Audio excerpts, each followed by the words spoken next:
तो good evening everyone. हम लोगों ने कल देखा था कि वेरिएबल्स क्या होते हैं। ठीक है,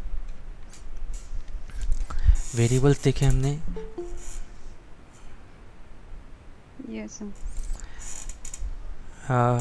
फिर वेरिएबल्स के साथ हमने उनके वेरिएबल को डिक्लेयर कैसे करते हैं, कितने प्रकार के हम कितने टाइप के वेरिएबल हम डिक्लेयर कर सकते हैं ये भी देखा, किस तरीके से डिक्लेयर कर सकते हैं ये भी देखा हमने वेरिएबल्स। ठीक है, इंटीजर, फ्लोट, कैरेक्टर, ऐसे वेरिएबल्स हमने डिक्लेयर करके देखे। इनको इंटीजर वेरिएबल्स को हमने प्रोग्राम के ज़रिए प्रिंट करके भी देखा कि इनको प्रिंट करने के लिए किससे कैसे प्रिंट कर सकते हैं हम।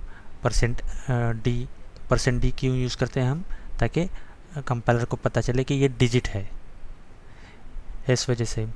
तो जो वेरिएबल डिक्लेरेशन करते वक्त हम सी प्रोग्रामिंग में कुछ ऐसे वर्ड होते हैं कि जिनको यूज़ नहीं कर सकते, जिनको रिज़र्व कीवर्ड कहा जाता है, रिज़र्व वर्ड कहा जाता है। तो वो जो रिज़र्व वर्ड है वो भी देखे हमने। वो 32 जो वर्ड्स है वो 32 वर्ड्स देखे हमने। फिर हमने देखा कि हमारे प्रोग्राम में कमेंट का क्या महत्व होता है और किस तरीके से हम हमारे प्रोग्राम में कमेंट लिख सकते हैं। तो इतना हमने कल देखा था। आज हम देखते हैं एक नया टॉपिक हम देखेंगे आज। आज हम एक नया टॉपिक देखेंगे, ऑपरेटर्स। ठीक है, तो ऑपरेटर क्या होते हैं कि ऑपरेटर एक सिंबल्स होते हैं, एक विशेष प्रकार के सिंबल होते हैं जिनको मैथमेटिकल कैलकुलेशंस में हम लोग यूज़ करते हैं। जैसे कि एडिशन हुआ, सब्सट्रैक्शन हुआ, मल्टीप्लिकेशन हुआ, डिवीज़न हुआ, मॉड्यूलस हुआ। ऐसे जो ऑपरेटर, ये इनको ऑपरेटर कहा जाता है प्रोग्रामिंग में। Yes, arithmetic operator. Arithmetic operators, बढ़िया। ठीक है, तो सी प्रोग्रामिंग में ऑपरेटर की ये जो प्रक्रिया है, एक पर्टिकुलर इम्प्लीमेंटेशन करते हैं ऑपरेटर के ज़रिए हम। जैसे कि हम अगर किसी दो वेरिएबल्स को ऐड करते हैं या सब्सट्रैक्शन करते हैं, उनका मल्टीप्लिकेशन करते हैं, तो इन ऑपरेटर का हम यूज़ करते हैं। लेकिन ये जो ऑपरेटर होते हैं, ये इनका सिर्फ प्लस माइनस, मल्टीप्लिकेशन, डिवीज़न इतना ही काम नहीं होता। इनमें कई मैथमेटिकल और लॉजिकल कैलकुलेशंस के लिए भी ये जो ऑपरेटर है इनका यूज़ किया जाता है। अब ऑपरेटर जो होते हैं, ये ऑपरेटर दो तरीके के होते हैं, मेनली दो तरीके के होते हैं। एक होते हैं यूनरी और एक होते हैं बाइनरी। तो यूनरी जो ऑपरेटर होते हैं वो अपने क्या कहते हैं, वो सिंगल ऑपरेंड के साथ यूज़ होते हैं। स्क्रीन शेयर करिए।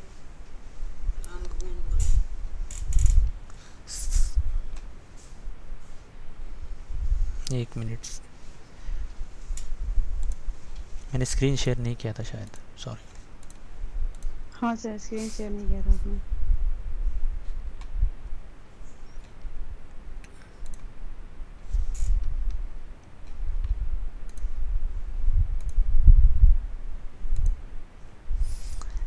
ठीक है,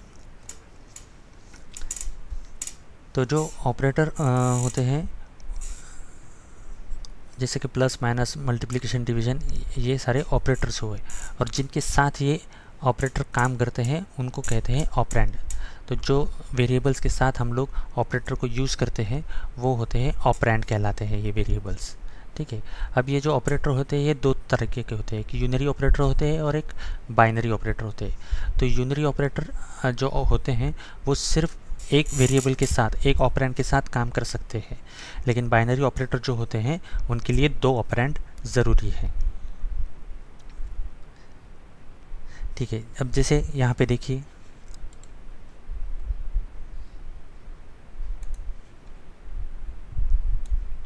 ये देखिए, ये यहाँ पे हमने क्या किया है,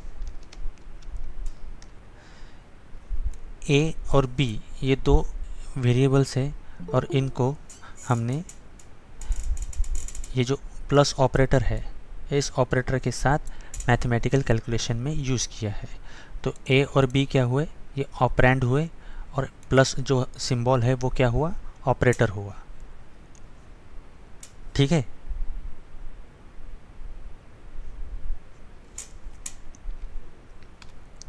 ठीक है।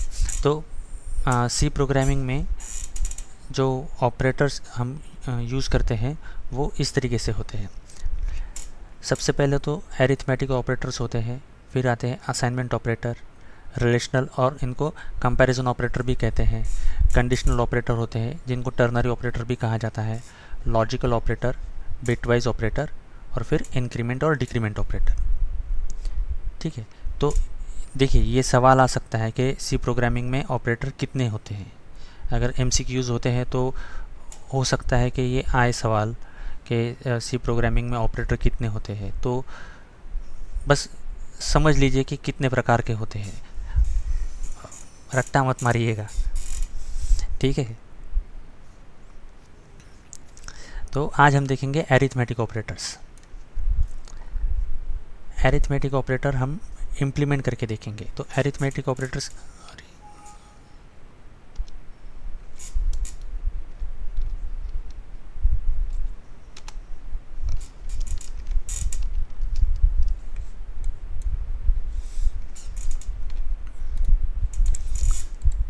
एरिथमेटिक ऑपरेटर्स जो होते हैं वो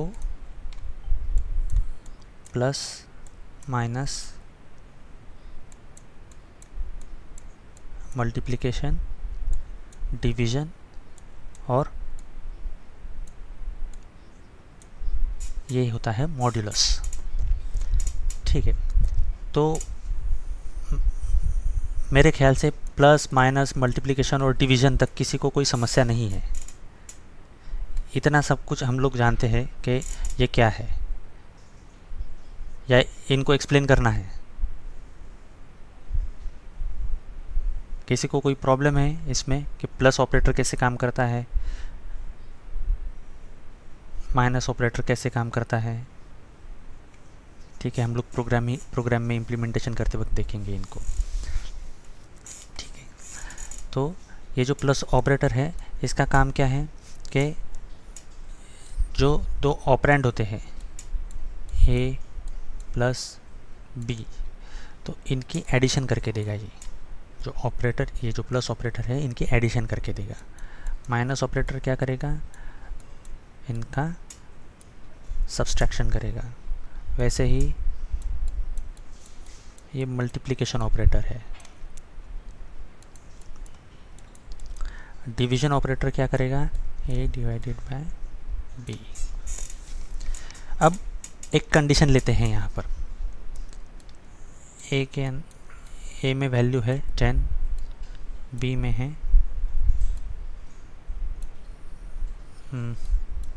2। ठीक है, अगर हम a प्लस बी कहते हैं तो ये, मुझे आप इंटरेक्शन कीजिए, हाँ प्लीज़ मेरे साथ बात कीजिए मेरे साथ। मुझे पता होना चाहिए कि हम लोग सही जा रहे हैं कि नहीं। a के अंदर वैल्यू 10 है और b के अंदर वैल्यू 2 है। अगर हम प्लस ऑपरेटर का यूज़ करते हैं तो हमारा आंसर क्या आना चाहिए, 12। ओके, सॉरी 12 आना चाहिए। ओके, ए माइनस बी करते हैं तो 8 आएगा। मल्टीप्लिकेशन का यूज़ करते हैं तो क्या, सॉरी 16 कैसे आएगा, ये 10 है ए के अंदर, हाँ ठीक है 20। ठीक है, और अगर डिवीज़न का यूज़ करते हैं तो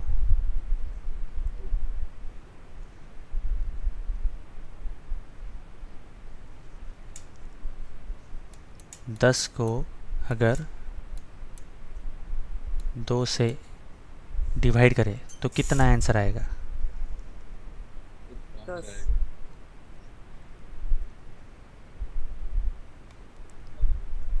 10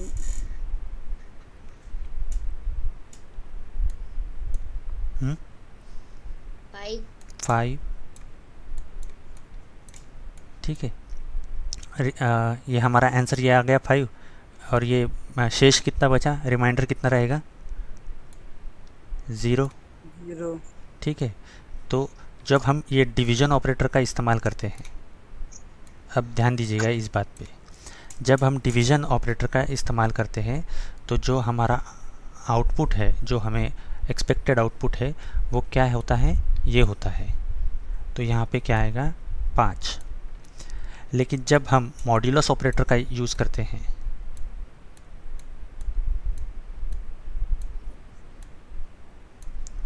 तो मॉड्यूलस ऑपरेटर क्या कहता है हमें कि डिवीज़न करो लेकिन जो रिमाइंडर है वो बताओ। अब मान लीजिए हमारे यहाँ पे ए के अंदर है 11 और हमने बी के अंदर 2 ही रखा है, तो क्या आएगा, ये 11 2, तो क्या आएगा 5, ये 10, शेष कितना बचा, 1, ठीक है। जब हम ये कहते हैं कि अगर इस तरीके से लिखा गया 11 mod ऑफ 2, कितना आएगा आंसर, अगर 11 अगर मॉड्यूलस 2 है तो जो शेष है वो आंसर रहेगा। तो यहाँ पर आंसर आएगा 1, ना कि ये आएगा, 5 नहीं आएगा।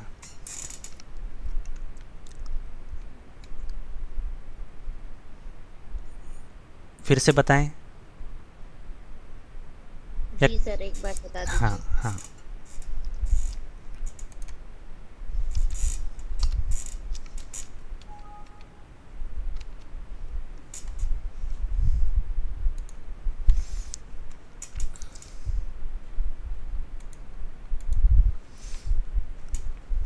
ठीक है। हमारे पास 2 वेरिएबल्स है, ए के अंदर वैल्यू है 10, बी के अंदर है 2, ओके। प्लस माइनस अगर करते हैं, प्लस करते हैं तो ये क्या आएगा 12, माइनस करेंगे तो क्या आएगा 8, मल्टीप्लिकेशन करेंगे तो डिवीज़न का इस्तेमाल करते हैं तो क्या आएगा 5। लेकिन जब मॉड्यूलस का यूज़ करेंगे तो मॉड्यूलस क्या कहता है कि 10 डिवाइडेड बाय 2 अगर ये है तो 2 5 ज़ा 10,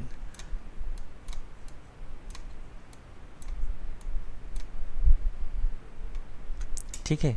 तो ये जो शेष बचेगा यहाँ पर, जो रिमाइंडर रहेगा, वो जो रिमाइंडर है वो यहाँ पे चाहिए, जो आउटपुट है वो रिमाइंडर रहेगा, ना कि 5 आएगा यहाँ पे। अगर हम डिवीज़न ऑपरेटर का यूज़ करते हैं तो डिवीज़न ऑपरेटर हमें ये आउटपुट चाहिए, ये आउटपुट देगा। लेकिन जब हम मॉड ऑपरेटर का यूज़ करेंगे तब हमें ये आउटपुट मिलेगा, जो कि शेष बचेगा।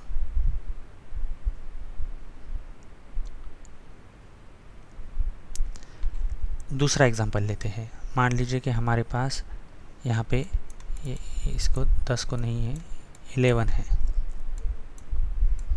ठीक है, 11 और 2, तो ये कितना आएगा 2 5 ज़ा 10, शेष कितना बचेगा यहाँ पे, ये माइनस होगा तो 1, ठीक है।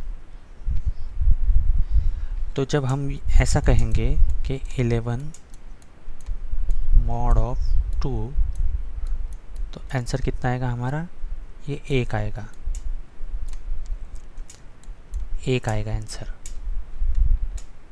अगर वही हम कहते हैं कि 11 डिवाइडेड बाय 2, तो आंसर कितना आएगा 5। ये रिमाइंडर नहीं चेक करेगा वो, तब जो है तब ये रिमाइंडर चेक नहीं होगा। जब अगर डिवीज़न का यूज़ करते हैं तो रिमाइंडर चेक नहीं होगा, लेकिन मॉड्यूलस का यूज़ करते हैं, मॉड्यूलस ऑपरेटर का, तब रिमाइंडर ही डिस्प्ले होगा। ओके,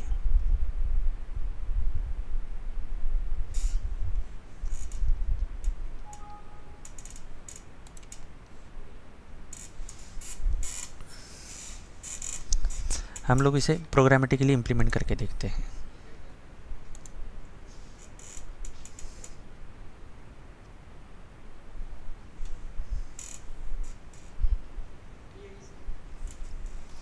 स्क्रीन शेयर हो रही है ना? हाँ सर। जी सर। ठीक है।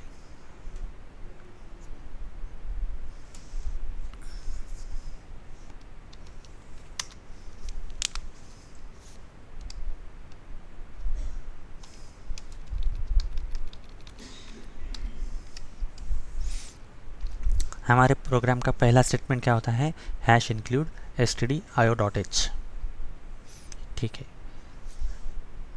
stdio.h का मीनिंग क्या है?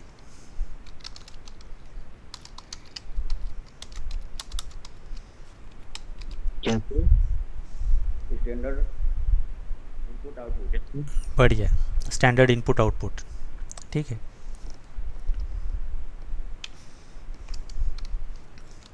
हाँ, अब हमें क्या करना है?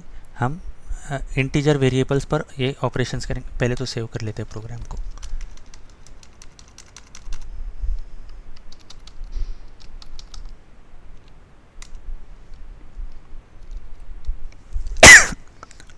Excuse me, sorry.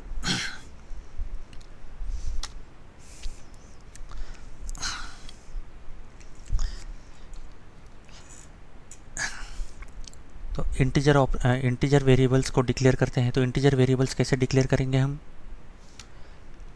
Integer a, इसके अंदर हमने वैल्यू दे दी 10, इंटीजर बी 2। ठीक है, फिर हमने क्या किया? स्क्रीन क्लियर कर दी। अब हमें क्या करना है? प्लस करना है, सबसे पहले एडिशन करना है। ठीक है, तो एडिशन करने के लिए हम क्या करेंगे? लिखते हैं directly printf addition of 2 number is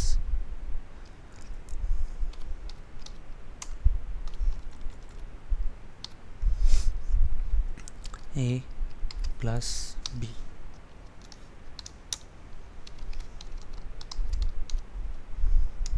save किया हमने हमारे प्रोग्राम को। आराम से इम्प्लीमेंट करेंगे, बिल्कुल कोई जल्दी नहीं है हमें। ठीक है, कंपाइल करके देख लिया। ठीक है, कोई एरर नहीं है, कोई वार्निंग भी नहीं है। क्या हमारे इस प्रोग्राम में कोई गलती है? देखिए, मैं फिर से कंपाइल करता हूँ, आपको दिखा देता हूँ। सिंटैक्टिकल एरर कोई नहीं है।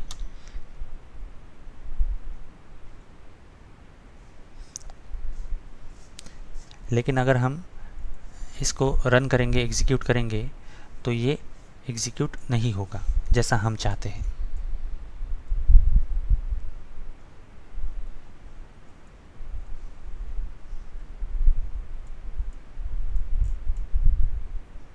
क्यों सर? वही मैं पूछ रहा हूँ, ऐसा क्यों है? हम लोगों ने ये कल देखा था, कल ही के लेक्चर में हुआ है ये।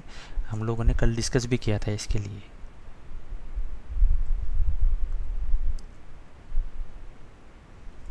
देखिए, आपको कंपाइल करके दिखा देता हूँ कि इस प्रोग्राम में, हमारे प्रोग्राम में कोई भी एरर नहीं है, कोई भी वार्निंग नहीं है। ठीक है, मतलब हमारा प्रोग्राम जो है वो सिंटैक्टिकली करेक्ट है। हमने सिंटैक्स में कहीं गलती नहीं की है।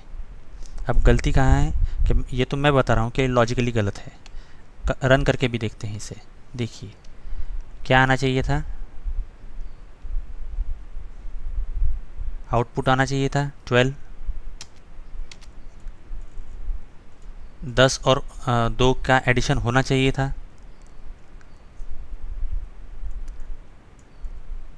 होना चाहिए था कि नहीं? जी, तो अब हुआ क्यों नहीं?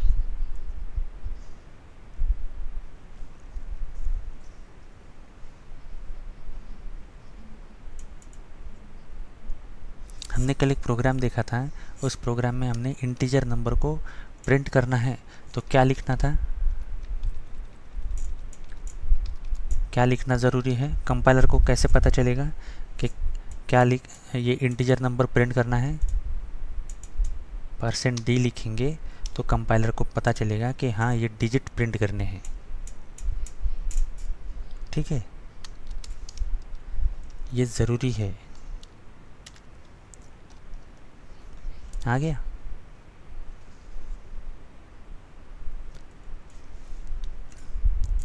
देखिए ये सिर्फ इस वजह से हो रहा है कि आप लोग प्रैक्टिस नहीं कर पा रहे हैं। तो मैं फिर से कहूँगा आपसे कि आप प्रैक्टिस कीजिए, तो ये सारे जो प्रॉब्लम्स हैं ये सब सॉर्ट आउट हो जाएंगे।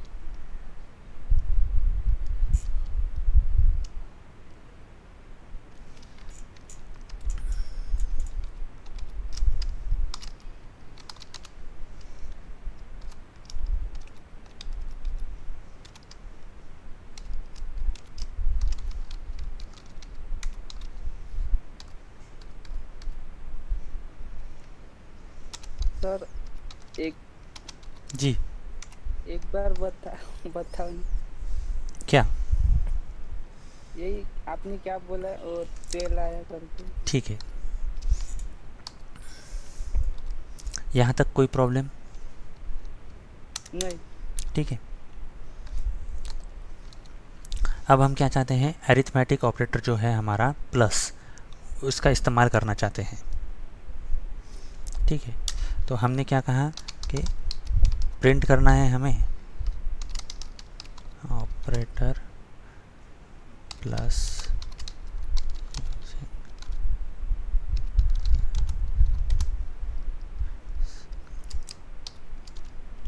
a plus b।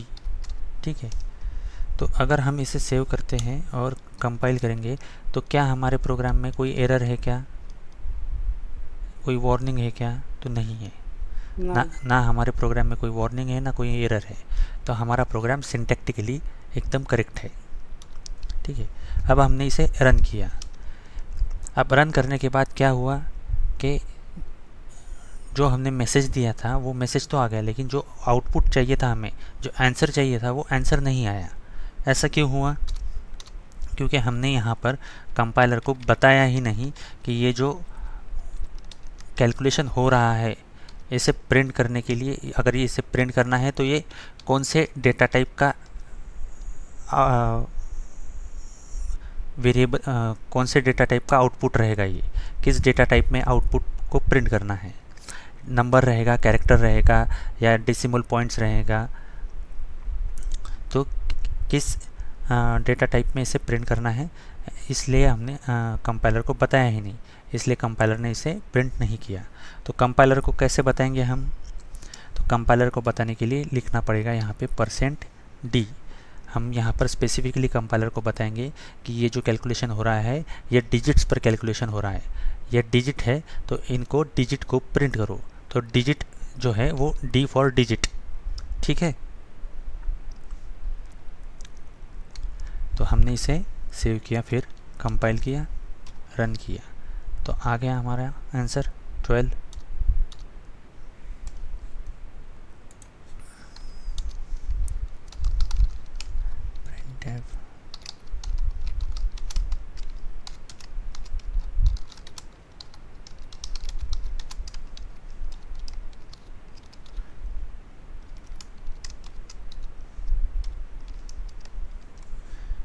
आपसे कॉपी ही कर लेते हैं।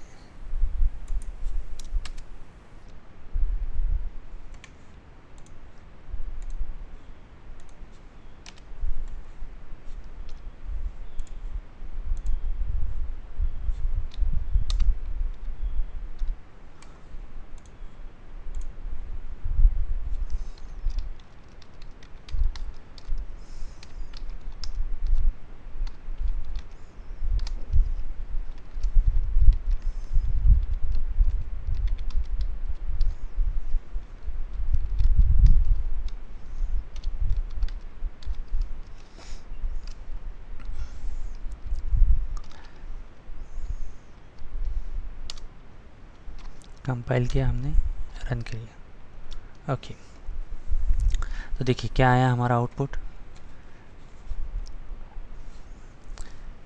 पहले जो आया था वो क्या था 12, फिर क्या आया, दूसरा क्या आया 8, तीसरा क्या आया 20 और फिर क्या आया 5। 5। ठीक है, अब हो क्या रहा है कि एक ही लाइन में ये सब आउटपुट आ रहा है।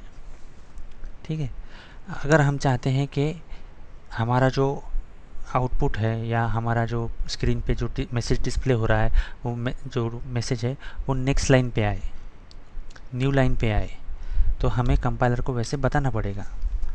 तो कंपाइलर को बताने के लिए यहाँ पर हम लिखते हैं, जहाँ से हमें न्यू लाइन चाहिए वहाँ हम लिखते हैं /n। ऐसे लिखेंगे तो ये न्यू लाइन पे आ जाएगा। तो यहाँ पे हर एक पेज हम लोग लिखेंगे /n।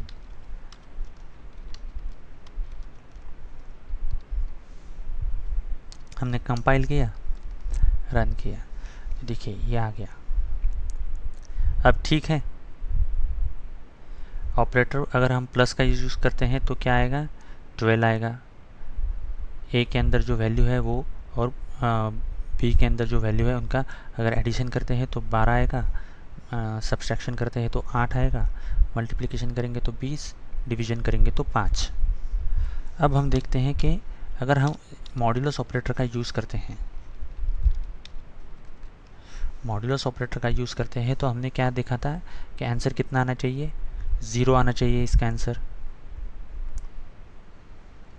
अगर हम मॉड्यूलस ऑपरेटर का यूज़ करते हैं तो 10 को अगर 2 से डिवाइड करें तो आंसर क्या आएगा 5 आएगा, और रिमाइंडर कितना बचेगा तो 0 बचेगा।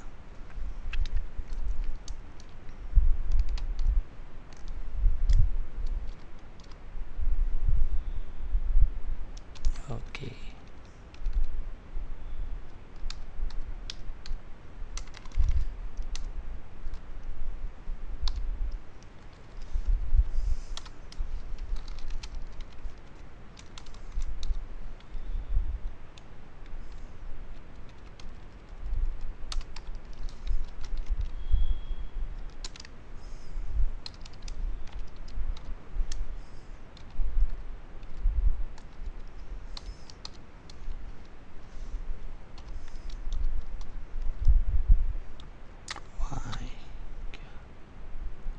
गलती हो रही है।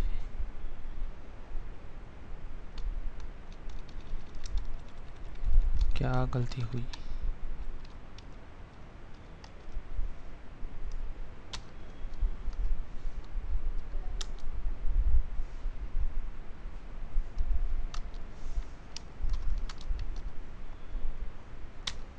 Why?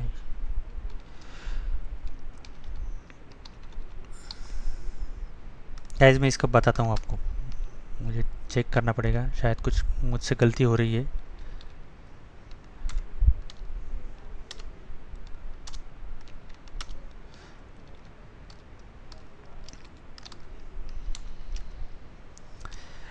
अरिथमेटिक ऑपरेटर यहाँ तक क्लियर है, प्लस माइनस मल्टीप्लिकेशन डिवीजन। हाँ सर। ठीक है, यहाँ तक कोई समस्या नहीं है। ठीक है, ये जो होता है /n, ये जो होता है \n। ठीक है, तो जैसे \n होता है न्यू लाइन के लिए, वैसे ही होता है \t भी यूज़ होता है। तो ये जो t है ये यूज़ होता है टैब के लिए, मतलब हम जो स्पेस देते हैं तो वो स्पेस ना देते हुए एक टैब देंगे तो 4 स्पेस के बराबर एक टैब का काम करता है, एक टैब काम करता है इन जनरल वे। तो यहाँ पे हम लोग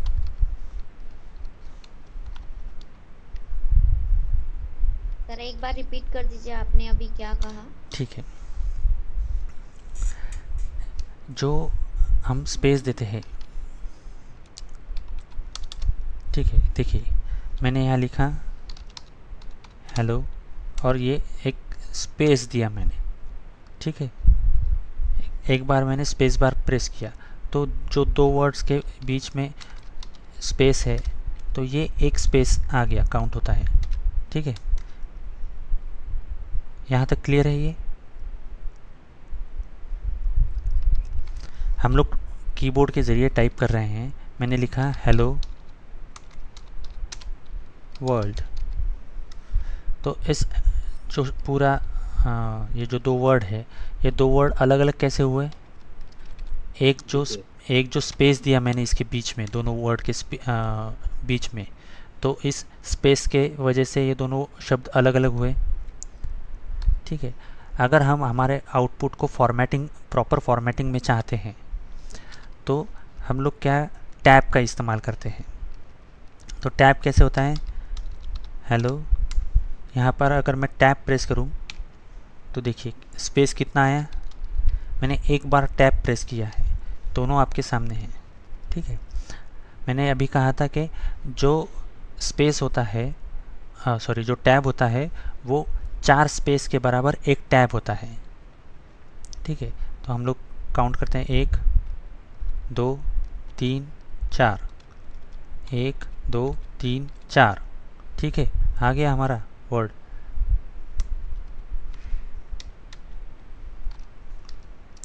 हमारे जो कंप्यूटर में सेटिंग होती है तो उसमें से हम ये चेंज भी कर सकते हैं। अगर हमें 5 चाहिए, 6 चाहिए, जिस तरीके से हमें चाहिए हम ले सकते हैं, यूज़ कर सकते हैं। लेकिन नॉर्मली ये 4 स्पेस का एक टैब होता है।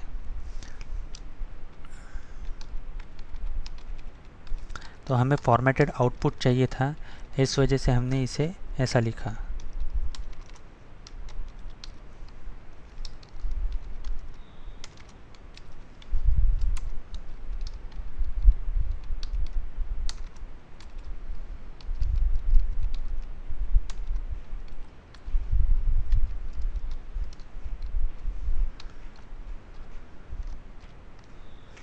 ठीक है, तो पहले क्या आ रहा था हमारा आउटपुट? वो बहुत जो स्ट्रिंग थी उसके बहुत पास आ रहा था, करीब आ रहा था। अब हमने क्या किया, टैब का यूज़ किया तो और वो आगे चला गया।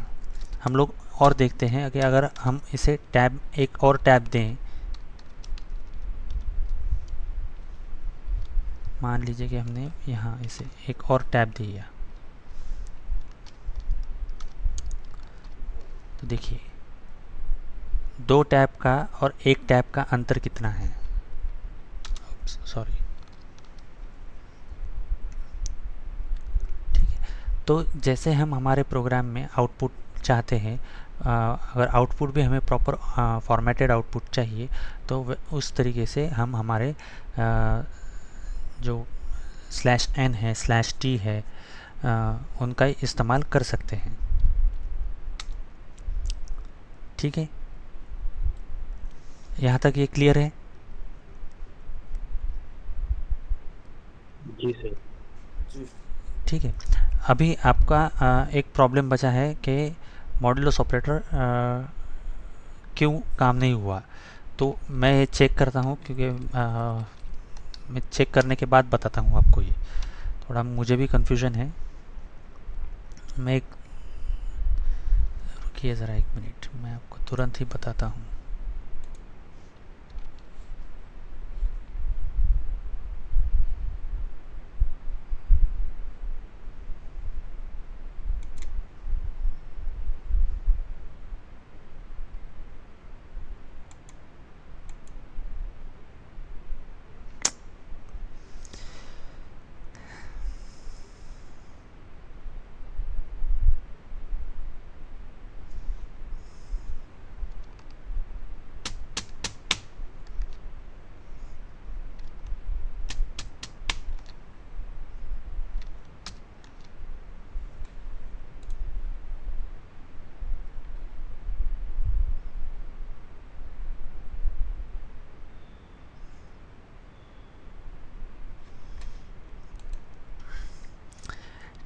हाँ ठीक है गाइज, आज रुकते हैं यहीं पे।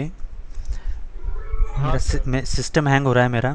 मैं आपको कल बताता हूँ, कल लेक्चर हम लोग कंटिन्यू करेंगे, तो कल बताता हूँ मैं आपको ये।